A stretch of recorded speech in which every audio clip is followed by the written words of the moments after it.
Hi everyone, Leah here from EurekaCrystalBeads.com with another fun beading video for you. Before I get started, just a quick reminder to go check out the rest of our channel, and if you like what you see, hit the subscribe button and notification bell and you'll always know when we're posting new content. So what I have to show you today is how to make a lovely 2-strand Swarovski pearl and crystal bracelet. And we're also going to utilize some lovely finishing techniques to make this look truly professional. And of course, we're going to use colors that are going to be fantastic for summer. So to get started, let me show you up close what we'll be working with. First of all, the two focals of the bracelet are the lovely Swarovski beads here. So first I have 3mm aquamarine shimmer, and this is a bicone. And if you're not familiar with the shimmer finish, it's sort of similar to an AB finish, but it shines much more bluey purple, which I think is a lovely way to pick up on the iridescence in these 6mm pearlescent white Swarovski crystal pearls that I'll be using. And if you've never seen the pearlescent white or any of the iridescent pearls in person, they are really stunning, and they add a whole nother level of depth to whatever you're using them with. As far as my findings go, I'm going to be using a 2-strand slide bar clasp. I have some 2mm crimp beads that are rolling on around in there. I have some 4mm crimp covers, and then I have 4 pieces of French wire. Now, just to touch on French wire a little bit, if you're not used to it, it comes in one long piece. This is a bit of a shorter piece, but it comes in one long strand. This one has had pieces cut off of it, so it looks a little shorter right now. And it may look like sort of a weird, floppy, flexible piece of wire, but it's actually one very fine piece of wire that's been wrapped around and around and around to create a hollow tube. You can see that it's got a little hollow end there. And it's very fragile. If you were to just pull it apart, it will completely undo itself. But when you use short little pieces, like we have here, to finish off pieces that you're stringing on soft flex, or when you use it more traditionally, which is in pearl knotting, it really is a lovely way to protect the thread or the wire that's going through it. And it really helps to create a nice professional finished look. It's very easy to cut. You can just use your cutters here or scissors or any kind of nipper, and it just comes right off. Takes very little pressure. So that's what I have here to finish off the ends of our bracelet. And for what we'll be stringing on, I have 2 strands of the 014 fine diameter soft flex, and I'm using it in the color white, just to sort of keep up with the beautiful brightness of the beads that I'm using. And then I have my crimper tool and my flexible beading wire cutters. Now, to get started with the design, I'd have my 2 pieces of soft flex pre-cut. They're about 1 foot long each. Normally what I do when I'm stringing beads is I will leave the wire attached to my spool, and then that way as I string onto one end, I don't have to worry about my beads falling off of the other side. But in this particular case, the design that I'm doing is going to start in the center and work its way out. This is going to be a really great way to help ensure that the strands that we make are going to be the proper length for the finished piece. Sometimes when you start with something other than a repeating pattern, and you start at one side, you can get to the other side and realize that after repeating the part at the beginning, you're not quite at the right length you need, and you have to go back all the way to the beginning to make that part longer or shorter, since you're not doing sort of an A-B repeating pattern.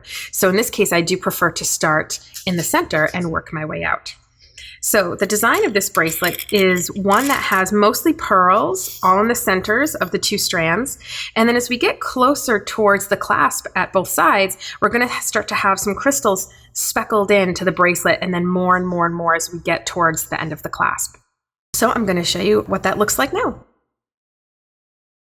Okay, I've strung up both my strands of beads, and I just want to explain to you the way I designed this out before we get to the more technical aspect of the bracelet.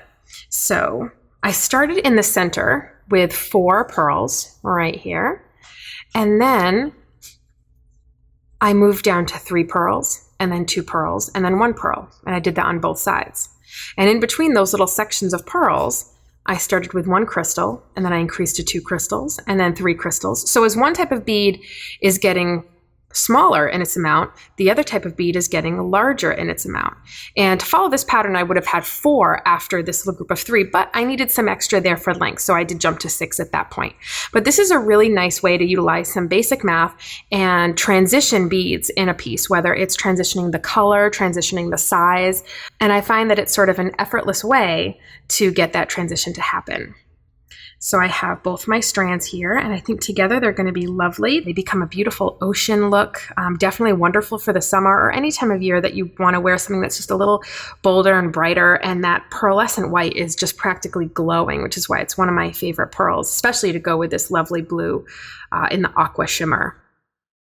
To attach it to my clasp, I'm going to start by stringing on a crimp bead, and then a piece of my French wire, and I'll give you plenty of close-ups, don't worry.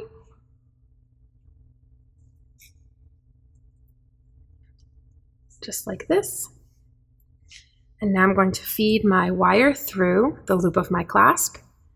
And you'll notice that the French wire is just going to float right through that clasp. That's what we want to see. And I'm going to feed this tail back through my crimp bead and then push it up tight. And you do want to make sure that your tail and your longer wire aren't overlapping inside the crimp bead, because they could eventually rub on each other too much and cut through. So you want to make sure that they are not overlapping at all. Now it's okay that you can still see some of the wire exposed here, as right before we crimp it, we're going to push that crimp bead up. So I'm going to go ahead and grab my crimp bead in my crimper tool in that little second space back, push this up, and give it a crimp. And if you've never crimped before, what you get after that first step is a little kidney bean shape. And now we're going to take that kidney bean and we're going to put it up on its side, and we're going to put it in the front chamber. Just like that. I want to give you a nice good view. There we go. And that's going to take our little kidney bean and squish it in half. And if it's done neatly and correctly, you'll be able to see a nice little seam running down where that crimp is. Now I am going to trim my wire just a little bit shorter, but I don't want to trim right up to the crimp bead. If your crimp ever starts to slip, or your wire ever starts to slip, having a little tail there will give you some notice, because you'll see this loop here getting bigger and you'll be able to catch it in time. So now I'm just going to feed my first few beads right over that tail. Just like this.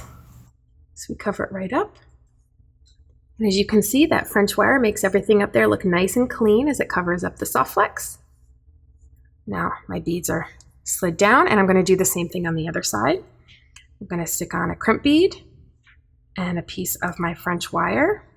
And once you start using French wire, you're never going to be able to string without it, I promise you.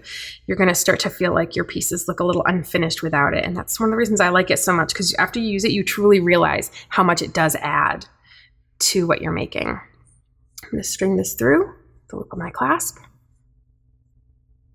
back through the crimp bead, and then I'm also going to feed it back through the first few beads before everything gets pulled tight. And then now, I find the easiest way to do this is not up in the air, but instead having it down on my work surface. I'm just going to pull the wire heading towards the rest of the bracelet. Do it up here for you. You'll see that the whole thing just starts to tighten up. So that's really just the motion that I'm doing here.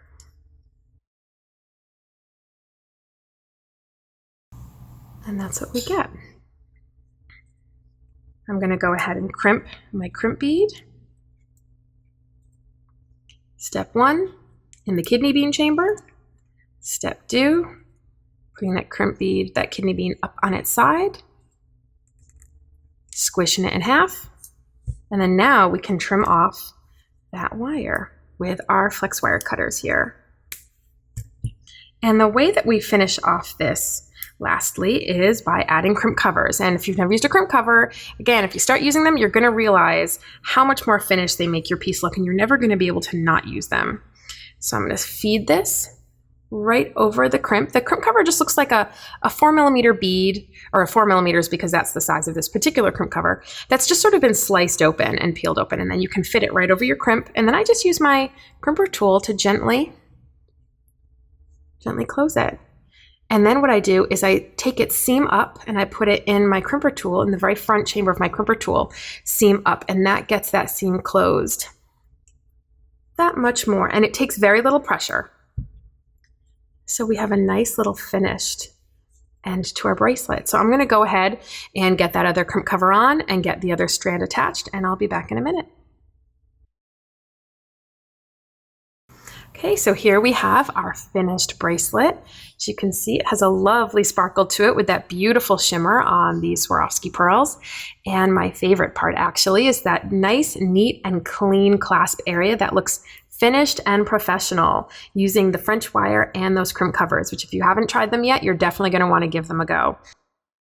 That wraps it up, folks. Thanks for watching. Make sure to visit us on over at EurekaCrystalBeads.com for all the materials I used in this video. We will link them to you below as always, and I'll see you later. Bye.